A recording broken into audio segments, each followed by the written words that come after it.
wanita itu terbangun dan menemukan dirinya tidur bersama mantan pacarnya. Kemudian mantan pacarnya mengeluarkan kontrak pernikahan dan meminta dia untuk bertanggung jawab atas apa yang terjadi malam sebelumnya. Wanita itu tidak pernah membayangkan akan berada dalam situasi seperti ini. Dia dan mantan pacarnya sudah putus sejak bertahun-tahun lalu. Sebenarnya, dia hanya orang biasa yang setiap hari menghabiskan waktu di bar milik temannya, minum-minum, untuk membantu wanita itu menemukan pacar. Temannya menyarankan agar dia pergi ke bar mencari pria tampan dan mendorongnya untuk memanfaatkan kesempatan itu. Namun, dia tidak pernah membayangkan bahwa pria yang ditemuinya adalah mantan pacarnya. Selain itu, mantan pacarnya sering berbicara dengan teman-temannya tentang hidupnya, mengatakan bahwa dia gagal dalam karir dan cinta, dan sekarang menghabiskan waktu di bar, membuang-buang waktu. Suara mantan pacarnya terdengar penuh penghinaan. Kemudian, wanita yang mabuk tiba-tiba berlari ke arahnya, melompat ke pelukannya. Gerakannya langsung dan intens.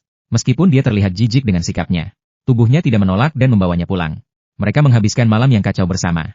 Pagi berikutnya, saat wanita itu terbangun dan melihat mantan pacarnya di sampingnya, dia terkejut, hampir melompat dari tempat tidur.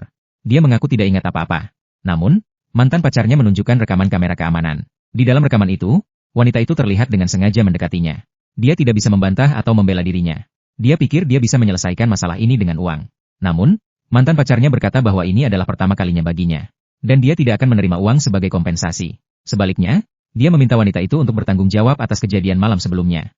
Dia menunjukkan kontrak pernikahan dan meminta dia untuk berkomitmen. Wanita itu sangat marah, hampir meledak dengan amarah. Dia selalu tidak suka dengan mantan pacarnya. Dan hubungan antara ibu mereka juga selalu tegang. Bagaimana dia bisa menerima permintaan yang tidak masuk akal ini? Ketika wanita itu bingung tentang apa yang harus dilakukan, ibunya menjadi bahan ejekan di luar rumah. Seseorang mengatakan bahwa mantan pacarnya sukses baik dalam karir maupun cinta. Sedangkan wanita itu tidak mendapatkan apa-apa. Kata-kata itu sangat menyakitkan baginya. Dia begitu marah hingga hampir pingsan, dan bersumpah untuk menemukan pria yang lebih kompeten, agar dia bisa tampil di depan semua orang. Dia memutuskan untuk mengatur pertemuan dengan seorang pria 1 jam kemudian. Wanita itu sadar bahwa dia tidak memiliki pilihan lain.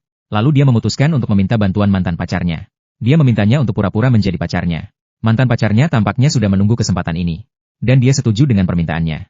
Para wanita kaya sudah menunggu di meja makan, dan mulai menunjuk-nunjuk serta mengejek ibu wanita itu. Mengejek anak perempuannya yang tidak bisa menemukan pria yang baik. Wajah ibu wanita itu berubah tegang. Ketika dia tidak tahu harus berbuat apa, tiba-tiba seorang pria gemuk datang berlari dengan cincin berlian. Dia melamar wanita itu.